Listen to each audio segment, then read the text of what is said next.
महादेव कहते हैं, जो लोग पवित्र मन के साथ काम करते हैं और रिश्ते निभाते हैं, उनके पीछे खुशियां हमेशा दौड़ती रहती हैं। ऐसे लोगों के जीवन में शांति बनी रहती है। हमारे पास जो कुछ है, उन चीजों को ज्यादा बढ़ा चढ़ाकर नहीं बताना चाहिए, और जो चीजें हमारे पास नहीं है और दूसरों के पास है, तो उससे भी नहीं करना चाहिए। अगर इन बातों का ध्यान नहीं रखेंगे तो मन हमेशा अशांत रहेगा। जो नुकसान हो चुका है, उसके लिए दुखी होने से नुकसान और ज्यादा बढ़ सकता है।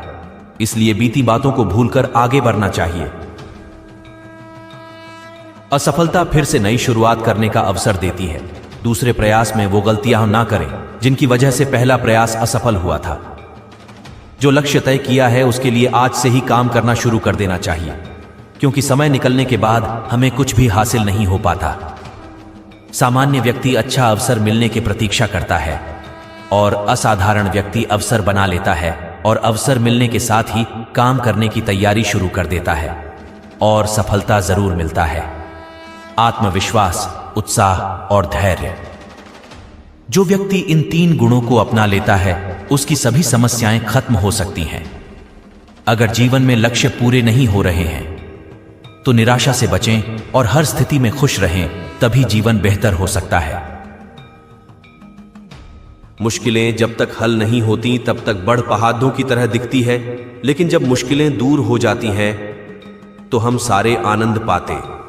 अगर हमारे पास अच्छे काम करने का समय नहीं है तो कम से कम हमें उन कामों से बचना चाहिए जो गलत है। अगर कोई व्यक्ति अच्छे भविष्य के लिए सोच रहा है, वर्तमान में काम नहीं कर रहा है, तो उसका भविष्य अच्छा नहीं हो सकता।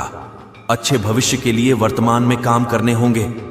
हम जैसे भी हैं, हमें खुद पर भरोसा रखना चाहिए। हमारा साहस हर एक परेशानी से बढ़ा होता है और साहस से हम किसी भी काम को पूरा कर सकते हैं।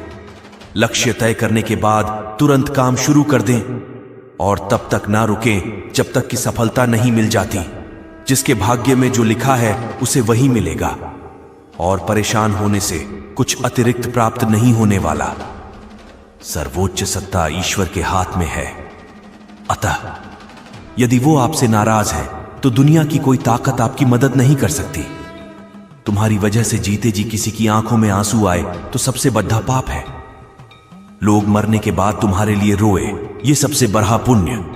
इसीलिए जिंदगी में ऐसे काम करो कि मरने के बाद तुम्हारी आत्मा की शांति के लिए किसी और को प्रार्थना नहीं करनी पड़, क्योंकि दूसरों के द्वारा की गई प्रार्थना किसी काम की नहीं होती। एक आदमी ने ईश्वर से पूछा कि आपके प्रेम और मानव भी प्रेम में क्या अंतर है। ईश्वर ने कहा, आसमान में उड़ता पंछी मेरा प्रेम है और पिंजरे में कैद पंछी मानवीय प्रेम है। प्रेम में अद्भुत शक्ति है। किसी को जीतना है तो आप उसे तलवार से नहीं, प्यार से जीत सकते हैं। तलवार से आप उसे हरा सकते, पर उसे जीत कदापि नहीं सकती। आपको अपने भीतर विकास करना होगा। कोई आपको सिखा नहीं सकता, कोई आपको अध्यात्म नहीं बता सकता। आपको सिखाने वाला और कोई नहीं, सिर्फ आपकी आत्मा ही है। समय और शब्दों का प्रयोग लापरवाही से नहीं करना चाहिए, क्योंकि ये दोनों ना दोबारा आते हैं ना ही मौका देते हैं। सुनी सुनाई बातों पर कभी विश्वास नहीं करना चाहिए, क्योंकि लोग आपको वो बातें नहीं बताते जिसमें वह खुद गद्दार थे। लोगों से रिश्ते निभाकर बस एक ही बात सीखी है, किसी के हद से ज्यादा फिक्र करोगे तो वह इंसान तुम्हें रद्दी के भाव समझने लगेगा।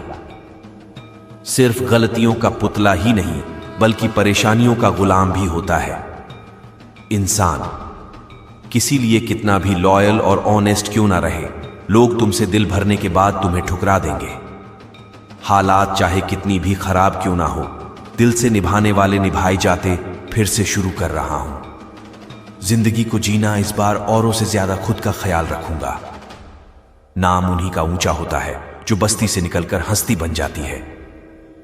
कहने को तो उस सभी रिश्ते अच्छे होते हैं, पर असलियत में जो रिश्ते बुरे समय पर साथ दे वही सच्चे होते हैं। बहुत समय पहले की बात है। घने जंगल किनारे एक गांव बसा हुआ था। उस गांव में 2 भाई रहा करते थे। दोनों भाइयों के व्यवहार में बड़ा अंतर था। छोटा भाई बड़े भाई से प्यार करता था, लेकिन बड़ा भाई स्वार्थी, लालची और दुष्ट था। वो छोटे भाई से चिढ़ता था और सदा उससे बुरा व्यवहार किया करता था। बड़े भाई के इस व्यवहार से छोटा भाई दुखी हो जाता था, लेकिन उसके प्रति प्रेम के कारण वो सब कुछ सह जाता था और कुछ भी नहीं करता था।